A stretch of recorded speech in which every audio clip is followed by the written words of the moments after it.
And so these are outcomes that we're going for. Implementing it in your daily routine, it's going to help you to tap in to what's going on once you learn aromatherapy. So I do twofold. I help my clients with aromatherapy, but then I have a school and I train people in aromatherapy, because I teach you, you have to know what does it mean? How do you translate this?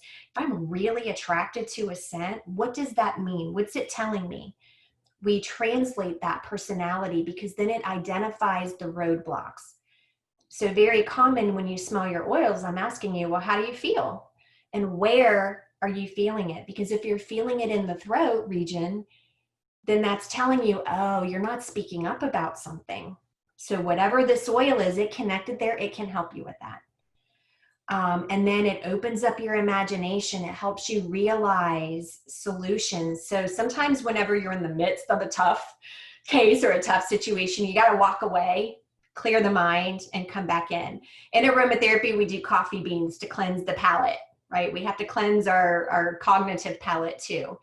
And aromatherapy is a great tool for that, to bring you to this mind-body alignment.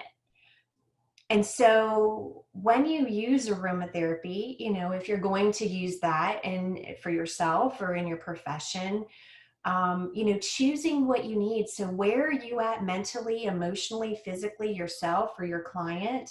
What are the goals and the dreams? What is the purpose? Defining the why. What's holding you back from moving forward? And then what do you have? What's in your aromatherapy basket? Maybe you just have lavender and orange. Okay, well then that's the answer.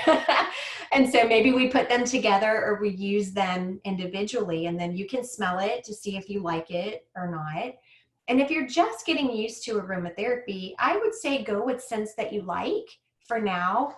But those ones that you don't like is telling you what's buried, what you have a wall in front of that you're not willing to work on right now, but you need to.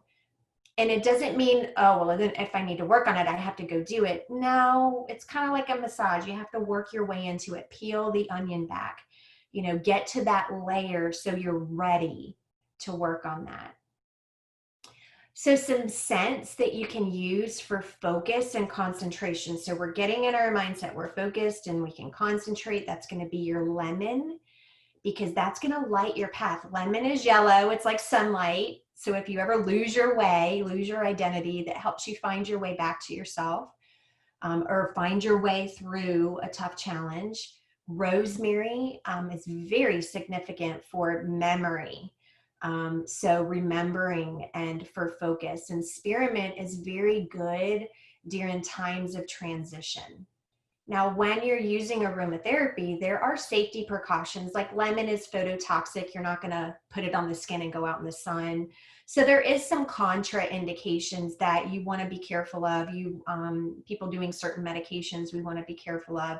Health conditions like high blood pressure. If you are having high blood pressure, Rosmarinus officinalis can be too stimulating for high blood pressure. But you could do a Rosmarinus verbenone.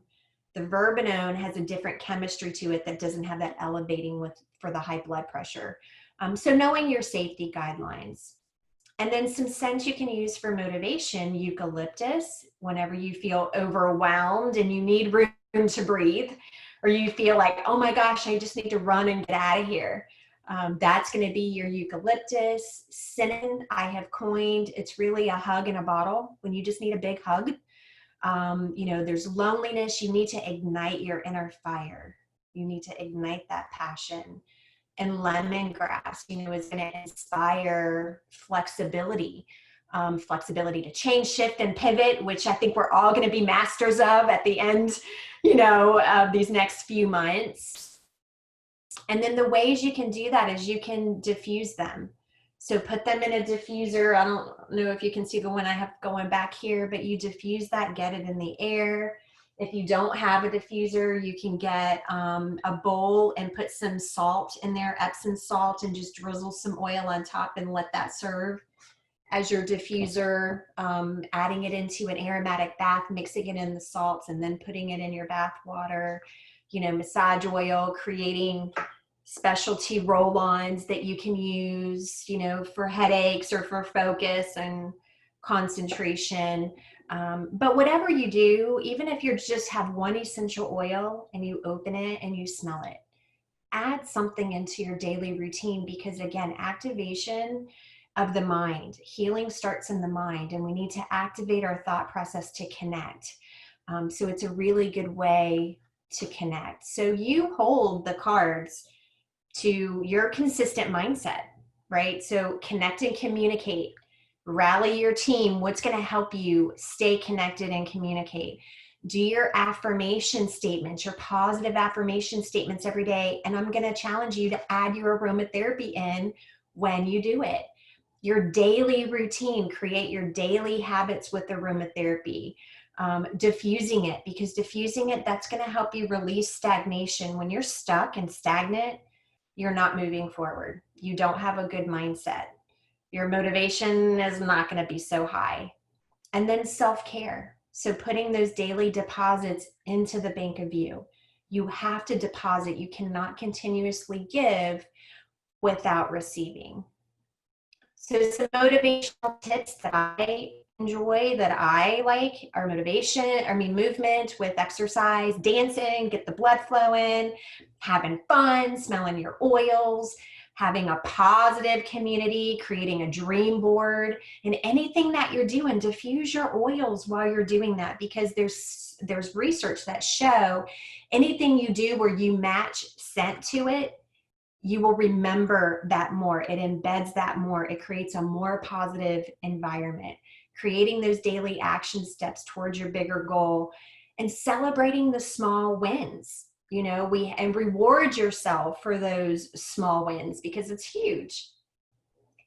In doing all of this, you are going to have a healthier mindset. You're going to be more in harmonious alignment with head, heart, and gut. That's going to fuel your motivation, which will fuel your motion. And when you are in motion, you build momentum. An object in motion stays in motion.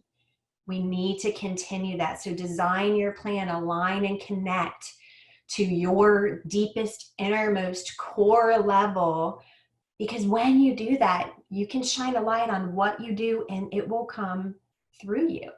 You have this world of possibilities, that you're open to, that you can be aware of, that you can be cognizant of whenever you're open. So your homework is, I want you to write down what your top 2 dreams are. What is stopping you, honestly, from achieving them? Why haven't you conquered them? And what are you going to do about it? Or what are you not willing to do about it? Right? So we're not going to do that. We're just going to, what are we going to do about it? We're going to take action. We're going to build that motion and that momentum to make our plan. So your self-care action steps, because I'm a firm believer, if you have the skill to do something, you will do it. I can tell you, don't stress. Okay, that's hard. But if you have the skill to reduce your stress, then you will do that. So smell an essential oil or an essential oil blend every day. And then whenever you're stressed, I want you to take 3 deep breaths. So put your arms behind your back, because if your arms are back, you can't slouch. If you do this, you can slouch. You can't slouch this way. And we need all of our lung chambers, right? We need air, belly breathing. Tell yourself something good. Tell yourself something positive that you love about yourself. What are you thankful for today? What's important for you to accomplish today? What do you have to accomplish that you will feel rejuvenated and rewarded for? Whose life are you going to impact? Have a cup of warm herbal tea, that's just very nourishing for us, or a cup of joe. If you like coffee, do coffee. Connecting to your faith, laughing, and telling somebody that you love them. We have to be on this journey together. So I leave you with inspiration. Be stronger than what's holding you back. What's holding you back? And be stronger than that. It's so important.